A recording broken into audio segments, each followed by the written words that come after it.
नमस्कार साथियों, spiritual soul में आपका स्वागत है।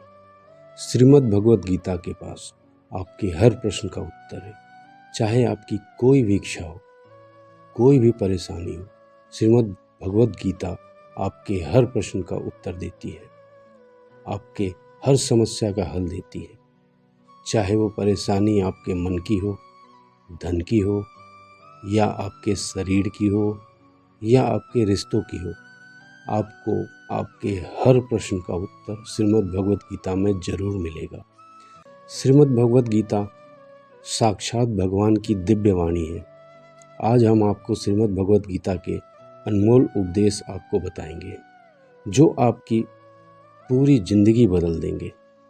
मेरा विश्वास है कि जो भी व्यक्ति इस वीडियो को अंत तक सुनेगा, उसे अपनी ज़िंदगी की परेशानी का हल अवश्य मिलेगा।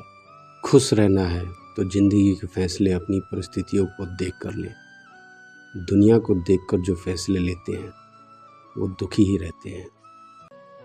कोई कुछ भी कहे, बस अपने आप को शांत रखो, क्योंकि सूरज की किरणें कितनी भी तेज क्यों ना हो, समुद्र सूखा नहीं करते।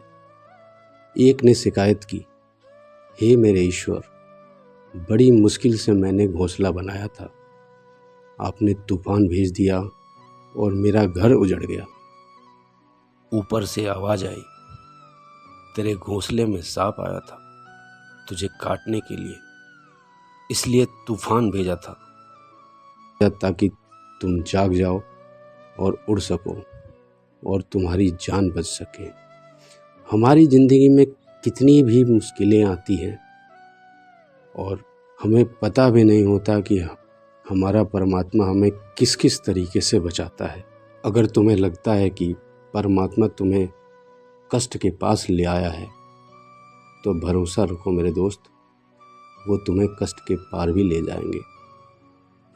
मन की पीड़ा का कोई अंत नहीं, इसलिए दूसरों को कोसने से कोई लाभ नहीं। इसका सबसे सरल उपाय है कि अपने मन को ईश्वर को समर्पित कर दो। ईश्वर के साथ जुड़ते ही जीवन में खुशियों का, सुकून का, संयम का, सहन शक्ति का, प्रेम का, नई ऊर्जा का, जीवन के सही राह का, संतुष्टि का आरंभ जरूर हो जाएगा और हमारा मन पीड़ा से हमेशा मुक्त होता है। अगर प्रभु तुमसे ज़्यादा इंतज़ार करवा रहे हैं तो तैयार रहना, वो उससे कहीं ज़्यादा देने वाले हैं जितना तुमने मांगा है।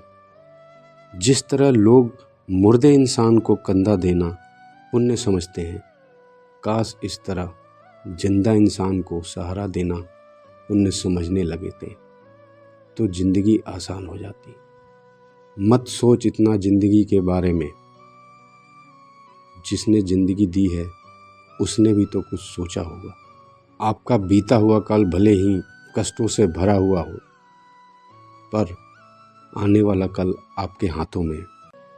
मन अंधा होता है, इसके पास अपना कोई ज्ञान नहीं होता। मन कुछ नहीं जानता और ना ही सही मार्गदर्शन करता है, इसलिए आप अंधे मन की बातें मानकर जरूरी कामों को टालना बंद कीजिए। आप हमेशा अपनी बुद्धि से काम लीजिए, मन से नहीं, क्योंकि अंधा मन हमेशा आपको जरूरी कामों को करने से रोक देता है। जब आप बुद्धि के द्वारा जरूरी कामों को करना शुरू कर देंगे, तो धीरे धीरे आपका मन आपका मित्र बनता चला जाएगा। लेकिन अभी आपका मन आपका दुश्मन बना हुआ है, जो आपको दिन पे दिन बर्बाद कर रहा है। मन से सोचें, कार्यों को मुंह से बाहर मत निकालो। जिस प्रकार किसी गुप्त मंत्र की रक्षा करते हैं, उसी प्रकार अपने बड़े लक्ष्यों को मन में रखकर उसकी रक्षा करो। गुप्त रहकर उस पूरे काम को करो और तभी बोलो जब काम पूरा हो जाए, क्योंकि अधिकतर लोग अपनी तकलीफ से दुखी नहीं हैं, दूसरों की तरक्की देखकर दुखी हैं। यदि कभी आर्थिक स्थिति कमज़ोर हो जाए, यदि कभी बड़ा नुकसान हो जाए, यदि कभी सब कुछ चोरी हो जाए, नष्ट हो जाए, उस बात को अपने अंदर बचा कर रखो। अपनी कमज़ोर आर्थिक स्थिति को जानकारी अपने मित्रों को या रिश्तेदारों को भी मत देना। सहानुभूति पाने के लिए 4 आंसू मत गिराना, क्योंकि याद रखो, अंदर भले ही कम हो मगर बाहर पूरा दम हो। क्योंकि यदि लोगों को पता चल जाएगा कि आपके पास पैसों की कमी है, आर्थिक स्थिति की दिक्कत है, वो अपना पैसा आपके व्यवहार से निकाल लेंगे और समय से पहले आप ख़त्म हो जाएंगे। क्योंकि ये प्रकृति का नियम है, जिसके पास पैसा है उसे वो पैसा मिलता है और पैसा पाने के लिए पैसा दिखाना पड़ता है। तो जब आर्थिक स्थिति कमज़ोर हो तो ज़्यादा मुस्कुराएं और ज़्यादा सशक्त दिखाएं, क्योंकि लोग उतना ही समझ पाते हैं जितना आप उनको दिखाते हैं।